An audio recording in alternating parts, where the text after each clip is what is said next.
निर्मला से सटकर बैठा संतोष अपनी उंगलियों से उसकी नंगी बाह पर रेखाएं खींचने लगा तो वो कसमसा उठी। जिंदगी में पहली बार उसने किसी मर्द की इतनी प्यार भरी छुअन महसूस की थी। निर्मला की इच्छा हुई कि संतोष उसे अपनी बाहों में भरकर इतनी जोर से भींचे कि निर्मला के मन की बात समझकर संतोष की आंखों में चमक आ गई। उसके हाथ निर्मला की नंगी बाहों पर फिसलते हुए गले तक पहुंच गए, फिर ब्लाउज से झांकती गोलाइयों तक।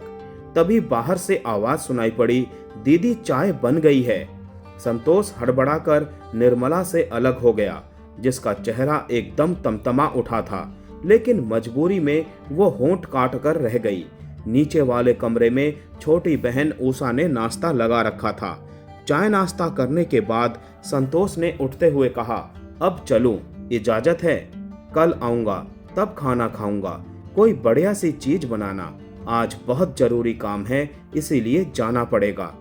अच्छा, 5 मिनट तो रुको, उषा ने बर्तन समेटते हुए कहा। मुझे अपनी एक सहेली से नोट्स लेने जाने हैं, रास्ते में छोड़ देना, मैं बस 5 मिनट में तैयार होकर आती हूँ। उषा थोड़ी देर में कपड़े बदलकर आ गई। संतोष उसे अपनी मोटरसाइकिल पर बैठाकर चला गया। उधर निर्मला कमरे में बिस्तर पर पड़ी और प्यास अधूरी रह जाने से तड़पने लगी। निर्मला की आंखों के आगे एक बार फिर संतोष का चेहरा तैर उठा। उसने झपट कर दरवाजा बंद कर दिया और बिस्तर पर गिरकर मछली की तरह छटपटाने लगी।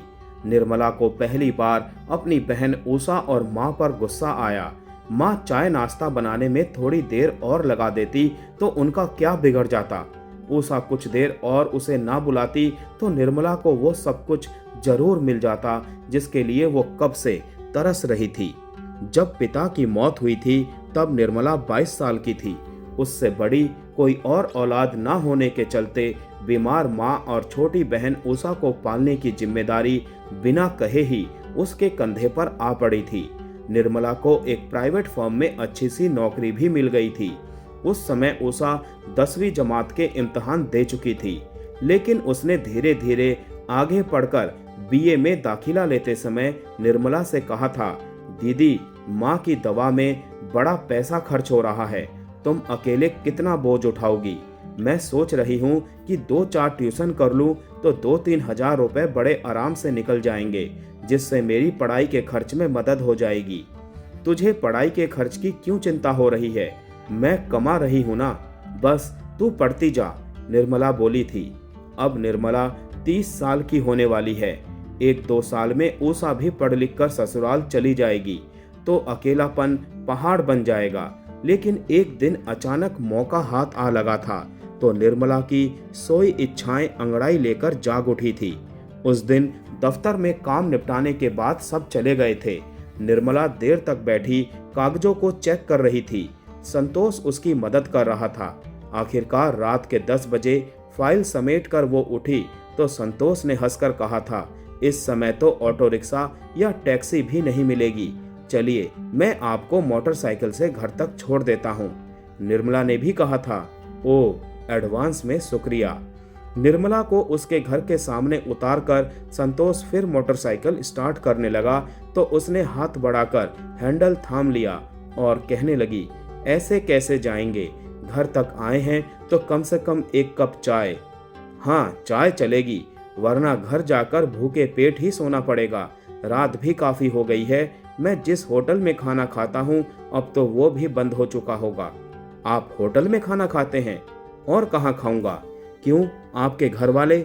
मेरा कोई नहीं है। मैं माँ बाप की इकलौती औलाद था।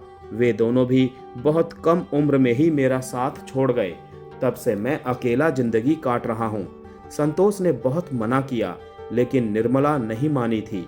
उसने जबरदस्ती संतोष को घर पर ही खाना खिलाया था। अगले दिन शाम के 5 बजे निर्मला को देखकर मोटरसाइकिल का इंजन स्टार्ट करते हुए संतोष ने कहा था, आइए बैठिए। निर्मला ने भी बिना कुछ बोले ही पीछे की सीट पर बैठकर उसके कंधे पर हाथ रख दिया था। घर पहुंचकर उसने फिर चाय पीने की गुजारिश की तो संतोष ने 1-2 बार मना किया, लेकिन निर्मला उसे घर के अंदर खींच कर ले गई थी। इसके बाद रोज का यही सिलसिला हो गया। संतोष को निर्मला के घर आने या रुकने के लिए कहने की जरूरत नहीं पड़ती थी। खास तौर से छुट्टी वाले दिन तो वो निर्मला के घर पड़ा रहता था। सबने उसे भी जैसे परिवार का एक सदस्य मान लिया था। एक दिन अचानक निर्मला का सपना टूट गया। उस दिन उषा अपनी सहेली के यहाँ गई थी। दूसरे दिन उसका इम्तिहान था, इसीलिए वो घर पर बोल कर गई थी कि रात भर सहेली के साथ ही पढ़ेगी, फिर सवेरे उधर से ही इम्तिहान देने यूनिवर्सिटी चली जाएगी। उस दिन भी संतोष निर्मला के साथ ही उसके घर आया था और खाना खाकर रात के तकरीबन 10 बजे वापस चला गया था। उसके जाने के बाद निर्मला बाहर वाला दरवाजा बंद करके अपने कमरे में लौट रही थी, तभी माँ ने टोक दिया, बेटी तुझसे कुछ जरूरी बात करनी है। निर्मला का मन धड़क उठा। माँ के पास बैठकर आंखें चुराते हुए उसने पूछा, क्या बात है माँ? बेटी, संतोष कैसा लड़का है? वो तेरे ही दफ्तर में काम करता है, तू तो उसे अच्छी तरह जानती होगी। निर्मला एकाएक कोई जवाब नहीं दे सकी। माँ ने कांपते हाथों से निर्मला का सिर सहलाते हुए कहा, मैं तेरे मन का दुख समझती हूँ बेटी, लेकिन इज्जत से बढ़कर कुछ नहीं होता। अब पानी सिर से ऊपर जा रहा है, इसीलिए। निर्मला एकदम तिलमिला उठी। वो घबरा कर बोली, ऐसा क्यों कहती हो माँ? क्या तुमने कभी कुछ देखा है? हाँ बेटी, देखा है, तभी तो कह रही हूँ। कल जब तू बाजार गई थी तब 2 घड़ी के लिए संतोष आया था। वो उषा के साथ कमरे में था। मैं भी उनके साथ बातचीत करने के लिए वहां पहुंची, लेकिन दरवाजे पर पहुंचते ही मैंने उन दोनों को जिस हालत में देखा। निर्मला चिल्ला पड़ी, माँ, और वो उठकर अपने कमरे की ओर भाग गई। निर्मला के कानों में माँ की बातें गूंज रही थी। उसे विश्वास नहीं हुआ। माँ को जरूर धोखा हो गया है, ऐसा कभी नहीं हो सकता, लेकिन यही हो रहा था। अगले दिन निर्मला दफ्तर गई जरूर, लेकिन उसका किसी काम में मन नहीं लगा। थोड़ी देर बाद ही वो सीट से उठी। उसे जाते देख संतोष ने पूछा, क्या हुआ? तबीयत ठीक नहीं है क्या? निर्मला ने भर्राई आवाज में कहा, मेरी एक खास सहेली बीमार है, मैं उसे ही देखने जा रही हूँ। कितनी देर में लौटोगी? मैं उधर से ही घर चली जाऊंगी। बहाना बनाकर निर्मला जल्दी से बाहर निकल आई। ऑटो रिक्शा करके वो सीधे घर पहुंची। माँ दवा खाकर सो रही थी। उषा शायद अपने कमरे में पढ़ाई कर रही थी। बाहर का दरवाजा अंदर से बंद नहीं था। इस लापरवाही पर उसे गुस्सा तो आया, लेकिन बिना कुछ बोले चुपचाप दरवाजा बंद करके वो ऊपर अपने कमरे में चली गई। इसके आधे घंटे बाद ही बाहर मोटरसाइकिल के रुकने की आवाज सुनाई पड़ी। निर्मला को समझते देर नहीं लगी कि जरूर संतोष आया होगा। निर्मला कब तक अपने को रोकती? आखिर नहीं रहा गया तो वो दबे पैर सीढ़ियां उतरकर नीचे पहुंची। माँ सो रही थी। वो बिना आहट किए उषा के कमरे के सामने जा खड़ी हो गई और दरवाजे की एक दरार से आंख सटाकर झांकने लगी। भीतर संतोष और उषा एक दूसरे में डूबे हुए थे। उषा ने इटलाते हुए कहा, छोड़ो मुझे, कभी तो इतना प्यार दिखाते हो और कभी ऐसे बन जाते हो जैसे मुझे पहचानते ही नहीं। संतोष ने उषा को प्यार जताते हुए कहा, वो तो तुम्हारी दीदी के सामने मुझे दिखावा करना पड़ता है।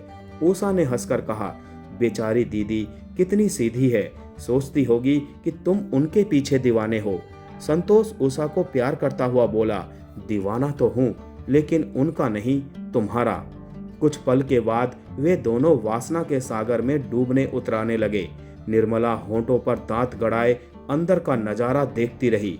फिर एकाएक उसकी आंखों में बदले की भावना कौंध उठी। उसने दरवाजा थपथपाते हुए पूछा, संतोष आए हैं क्या? चाय बनाने जा रही हूँ। संतोष उठने को हुआ तो उषा ने उसे भींच लिया।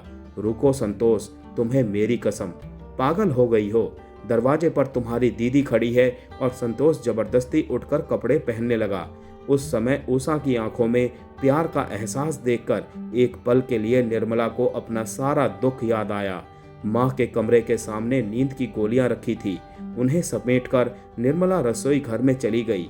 चाय छानने के बाद वो एक कप में ढेर सारी नींद की गोलियां डालकर चम्मच से हिलाती रही। फिर ट्रे में उठाए हुए बाहर निकल आई। संतोष ने चाय पीकर उठते हुए आंखें चुराकर कहा, मुझे बहुत तेज नींद आ रही है, अब चलता हूँ, फिर मुलाकात होगी। इतना कहकर संतोष बाहर निकला और मोटरसाइकिल स्टार्ट करके घर के लिए चला गया। दूसरे दिन अखबारों में एक खबर छपी थी, कल मोटरसाइकिल पेड़ से टकरा जाने से एक नौजवान की दर्दनाक मौत हो गई। उसकी जेब में मिले पहचान पत्रों से पता चला कि संतोष नाम का वो नौजवान एक प्राइवेट कंपनी में काम करता था।